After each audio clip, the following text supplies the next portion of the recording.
So a brief reflection on the four sources of wisdom in Islam on the question of ethics. In Islam, there are four main sources for guidance and wisdom. The first one is the Quran, the holy book for Muslims. In the year 610 CE, Prophet Muhammad was meditating in a cave in Mecca, and he saw this huge light approaching him. And the light said, "I'm Angel Gabriel." And it said, "Iqra," which means recite. And the Prophet Muhammad was feeling very frightened, petrified. And he was shivering and sweating. And he answered, "But I'm illiterate." And he ran down the mountain into the arms of his beloved wife, Khadija, who assured him that he was sane. He came back, once again that light, once again that command, "Iqra," recite. But this time, the Prophet Muhammad, peace be upon him, he felt this incredible pain inside of him, a squeezing.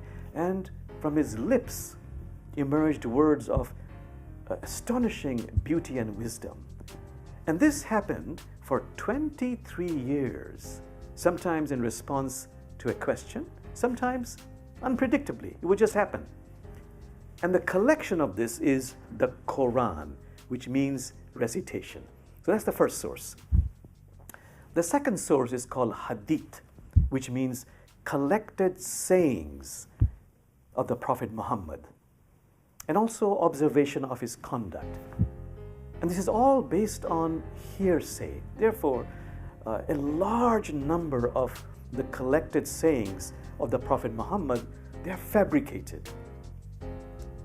So it's important to choose only those sayings of the Prophet Muhammad that are in conformity with the spirit and the teachings of the Quran. The third source is jurists and sages. Jurists have studied the Quran, some of the Hadith, I say some because the authentic ones, and from that they have developed some jurisprudence. There are sages who abound in Islam, who have the most amazing insights as they have meditated on the Quran and the Hadith. That was the third source. There's a fourth source called individual reasoning, based on a wonderful insight from the Prophet Muhammad, who said, even if the religious judge advises you about earthly matters, first consult your heart. And he would repeat that, consult your heart, consult your heart. So I want to give a couple of examples. One is a light-hearted one. You know, I live in Seattle, and in Seattle, coffee is very popular. Do you know that coffee started or was discovered among or by the goat herders either in Yemen or in Ethiopia many centuries ago? One day the goat herders, they discovered that the goats, when they came back, were chirpy and happy, kind of excited.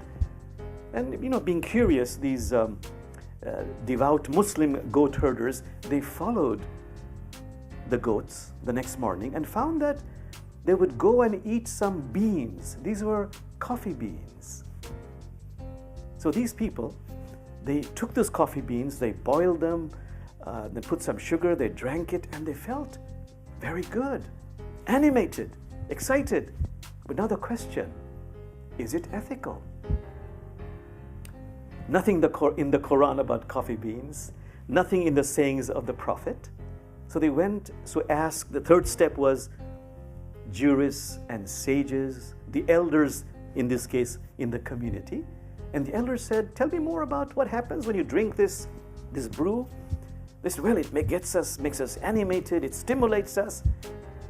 And they began to say, if it stimulates you, it's like a stimulant, an intoxicant. It's like alcohol. And in the Quran, alcohol is forbidden. So they made a pronouncement that those coffee beans are banned, illegal. You cannot take them. But don't forget, there was a fourth source of wisdom, individual reasoning. So these devout Muslims who are goat herders, they went back to the same elders and said, but elders, when we take this mixture or this coffee beans, it keeps us awake all night. So much more time for prayers. And immediately the elders said, it's acceptable now. Let me give you another more serious example. In my time when I was young, there was a lot of excitement about the first heart transplant by Dr. Christian Bernard in South Africa. But now the question, is it ethical to take somebody else's heart and put it inside your cavity? Is that wise? Is that moral? Is that ethical? How do you decide? Well, nothing in the Quran about heart transplantation, nothing in the Hadith.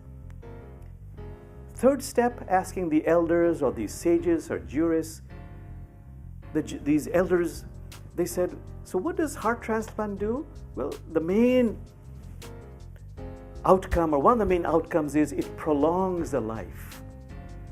So the reasoning was by these elders, these jurists and sages, that if heart transplantation prolongs life, this gives the individual more time to do righteous deeds.